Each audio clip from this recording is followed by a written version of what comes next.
Alright, what is up, guys? Today we are back on Pokemon Showdown, and today I am bringing you guys my week 6, or week 5, I believe, match versus Cohen in the Amsterdam Ambipoms. Now, before this battle, me and Cohen were both 4-0, so this was kind of a tiebreaker for this. Basically, this match was really important because whoever won would be number 1 in the league by one match. He has +2 differential for more than me. So right now, by technicality, he is number 1 in the league. So this is a very important match for me if I do want the dominance of being number 1 in the league.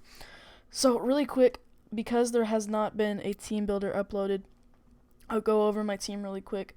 I did record a team builder. I recorded it twice, I think, actually, but I thought I had already uploaded it because of my stupid brain, and I deleted the video file, so I have to record this really quick just so I can get the match up in time. So the first Pokemon we are bringing is ALTARIA, Hyper Voice, Flamethrower, Roost, and Cotton Guard. We have Cotton Guard because pretty much most of the mons on his team are physical attackers, and all of the Pokemon that he has that can handle Mega ALTARIA are physical attackers, so this thing really just bodies him, so I had to bring it. Complex spread just so he can take hits and dish out good amount of damage. We have Rotom Wash with Choice Scarf. We are offensive just because I felt that it did a good amount, and this could be like a safety button in case the Scizor sets up on me. So, sorry, I'm getting out of breath. I'm trying to do this really quickly. But yeah, offensive Choice Scarf Rotom. We have a standard Choice Scarf Staraptor with U-turn, so we can get in more of our wall breakers, Altaria, Latios, Pokemon like that. Speaking of Latios, our next Pokemon is Latios with the Cassid Berry, so we can take a Shadow Ball from Azel for any ghost coverage he would have on any of his Pokemon. We have Draco Meteor, Psyshock, Hidden Power Ground, because I feel like he might want to bring an Aggron to, like an Assault Aggron to take care of Latios, because, like, it's really the only thing on his team that can really appreciate it, because I doubt he'll switch in Scizor because, I mean, most humans would run Hidden Power Fire, but I am a god, so I chose to run Hidden Power Ground. So we have 60 HP just for, the bulk. 252 attack to hit, 252 special attack to hit as hard as possible. 186 speed, I forget what that outspeeds, but not important. Sorry about that. And we have Bronzong. This is pretty much so I don't lose to Swords Dance Garchomp. I don't even need defense investment to tank hits. If he has Fire Blast, then we tank it with the max special attack, max HP. Pretty much this thing's main job, though, is to set up Stealth Rocks. That's really all I have it for. And if he does show me that he is an offensive Garchomp, then I'll keep this in the back. We have Hidden Power Fire, just so this isn't set up fodder for the Mega Scizor, because I don't want that. We have Earthquake for the Aggron, so we don't get walled by that, and we have Gyro Ball. This is our main stab. And the last Pokemon is a Pokemon I was very excited to bring, is this Fist Plate Cobalion with Swords Dance, Close Combat, Sacred Sword, and Quick Attack, just to pick off some of his weakened faster mons like Azelf, and anything we don't outspeed. So that is the team for this week, guys. Whew.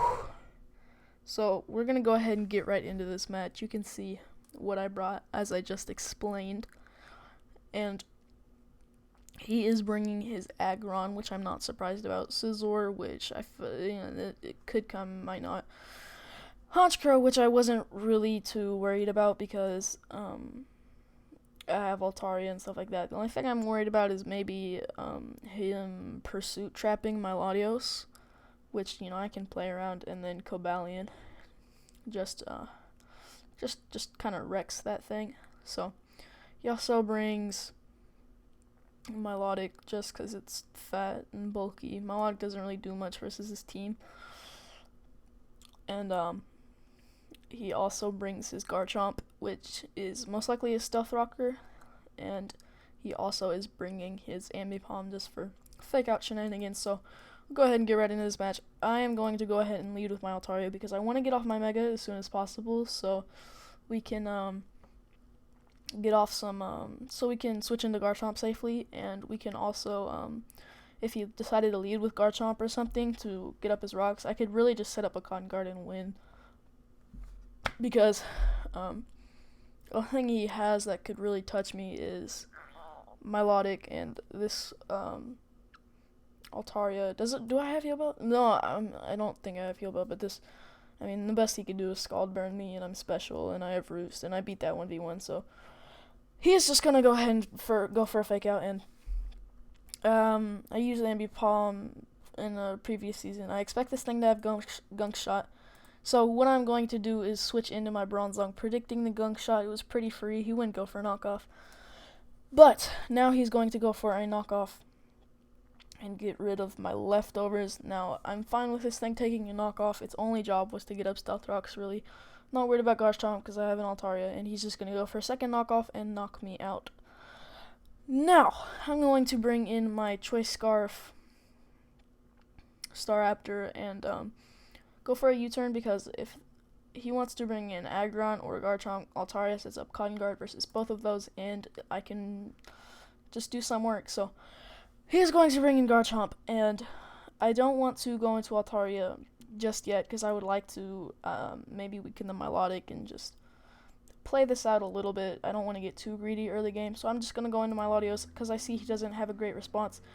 I'm going to go for the Hidden Power Ground as he brings in his Milotic, and you could argue that this is a bad play, because I didn't catch the Aggron, which I figured would be a potential switch in, but really I knew he was forced to switch out.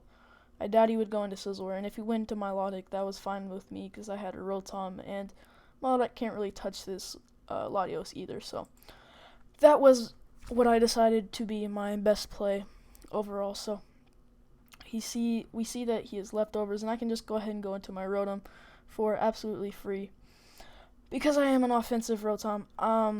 So here's a pretty big point in the match. I'm just going to go for a Thunderbolt, just to do some damage to this. No sane person switches in a Garchomp to a Rotom that he doesn't know much about. So just going to go for a Thunderbolt. This would normally do about half to the Milotic, but I do, unfortunately for him, get a critical hit, which puts him in range of Hyper Waste, which sucks for him, really good for us, and he is going to go ahead and switch into his Garchomp this turn as he goes for the Scald on my Thunderbolt. But now he's going to switch into his Garchomp, knowing that I am choiced, or predicting that I'm choiced. I'm definitely offensive, so he is going to go into his Garchomp predicting that, which I'm fine with. I do just go for another Thunderbolt, as you can see here. And again, he makes the right play going into Garchomp, but Thunderbolt just, I mean, it might seem like I just got played and he goes into his Garchomp, but Thunderbolt was really my best play, because if he wants to go into Garchomp, I just go into Altaria and I can pretty much just win. And if he stays in, then I kill the Milotic or get good damage off on anything. So right here, I am going to bring in my Altaria and set up a Cotton Guard, and there's not much Cone can do. This looks like the perfect opportunity, as he's going to sack his Milotic, and pretty much this is where the game ends. I'll speed it up. I pretty much just click Hyper Voice and Roost Up versus everything. Unless he gets a crit, then this is looking like a good game. He's going to go for Autonomize to outspeed me, try and get some Iron Head flinches as I go for the second Cotton Guard. This is an offensive Life Orb Aggron, and that just did 20% to my Altaria, so Altaria coming through. Tied for number 1 in the league in kills after this match, because it is going, spoiler alert, to get all 6. It's tied with Chase's Mega Absol. So now Altaria, I'm glad I picked it. He's going to go for the Gunk Shot. Only a crit would knock me out, and pretty much I just get to Roost Up and stall out everything. He doesn't poison me there, which is really good. I should have gone for the Roost there, but I didn't want to prolong the match any more than I had to. So I'm gonna go for the safe Roost there, though, just so in case he gets flinches or whatever. And now he's going to bring in the Scizor. as I do pack the flamethrower. Bullet punch isn't going to be doing much at all, and I can knock that out with the flamethrower. His last Pokemon is Honchkrow, so that is going to be a good game. So good game to Cohen. Sorry I had to lose like that, man. Best of luck in the future, but me and the Miami Manatees are now 5-0, sitting at a nice number 1 position in the league, which I am very proud of. Again, guys, sorry there wasn't a team builder, but me and my stupid mind just completely pooped out. But yeah, next week we are playing Cam, who is my good friend, and Cam is an amazing battler, arguably the best battler in the league. And we have a little bit of a rivalry. He's in a lot of my videos, if you didn't know that already. But Cam is a great guy. I'm really excited to play him, and his team definitely has the our teams, like, we have a good matchup versus each other. No one, I don't think, really has a big advantage, except for one Pokemon on his team just bodies me. Please don't bring it, Cam. You know what it is. Just don't bring it. But anyway, guys, thank you so much for watching this video. Stay tuned for next week, and I'll catch you guys later. Peace.